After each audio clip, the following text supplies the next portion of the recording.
Today's video, we're going to have a look at the Funko Rick and Morty. This is the Snowball wave, and today we're going to be having a look at Morty.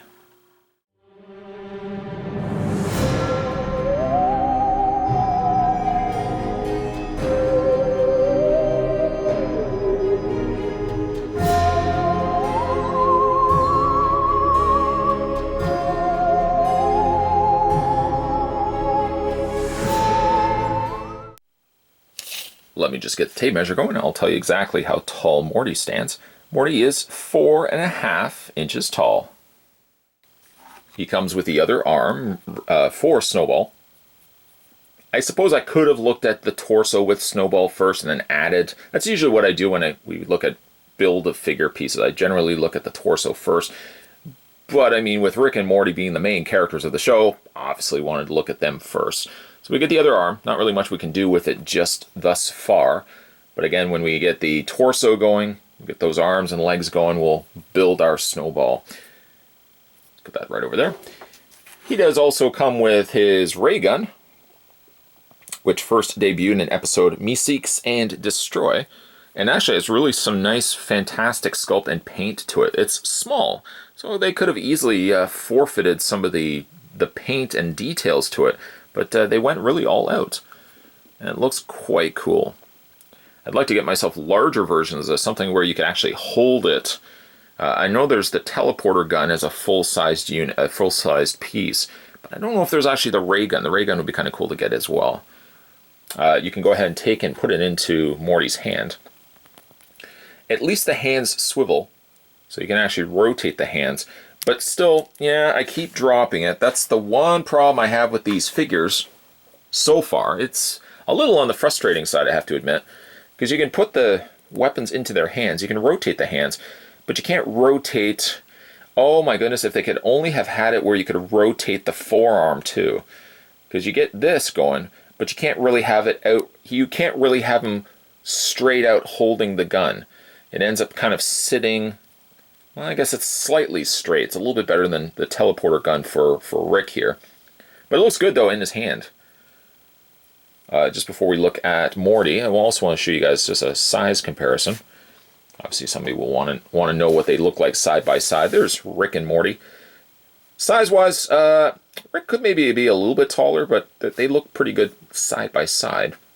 You can see what I'm talking about with the teleporter gun. It just kind of sits very weirdly on an angle. I'll move him out of the way.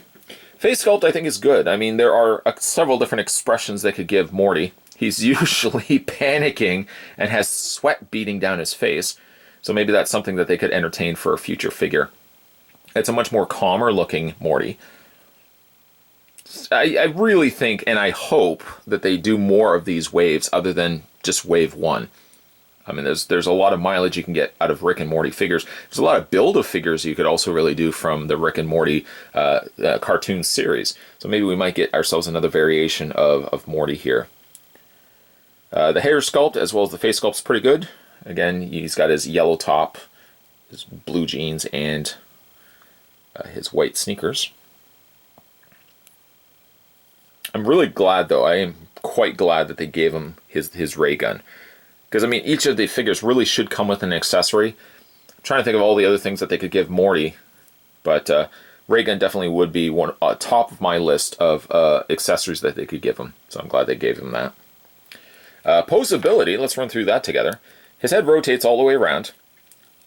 Arms hinge outward. Like, it seems like Funko didn't just phone this in. So, I mean, they could have given us a swivel joints, swivel, kind of like what they're doing with the, or what they had done with the retro action figure. So I'm really glad they didn't do that. A bend at the elbow. He's got the rotation in the hand. Nothing in the waist. Forward and back motion. The legs are a little awkward, I have to admit, moving them forward and back.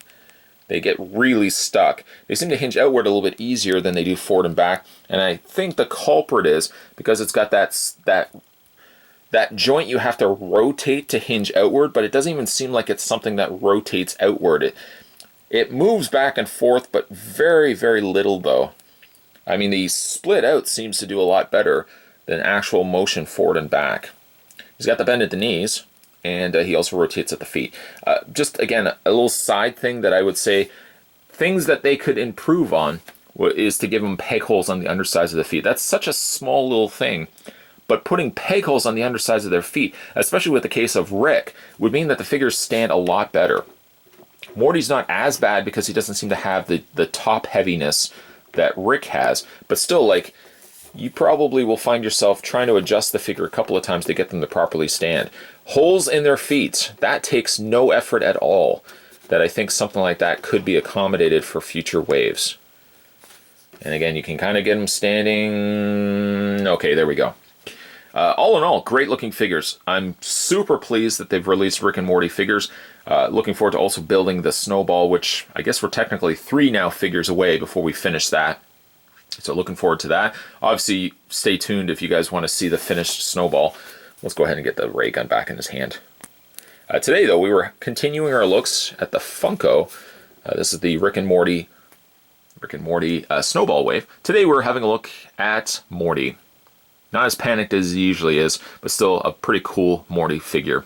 If you guys like this video, hit it with a like down below. If you haven't had a chance to subscribe to this channel, what are you waiting for? Hit that little subscribe button down below. And speaking of down below, as I've mentioned in other videos as well, below this video, there's a little bell button notification. It's kind of like right next to, I think it's either next to my name or it's next to the little subscribe button if you haven't subscribed. But hit that little bell notification.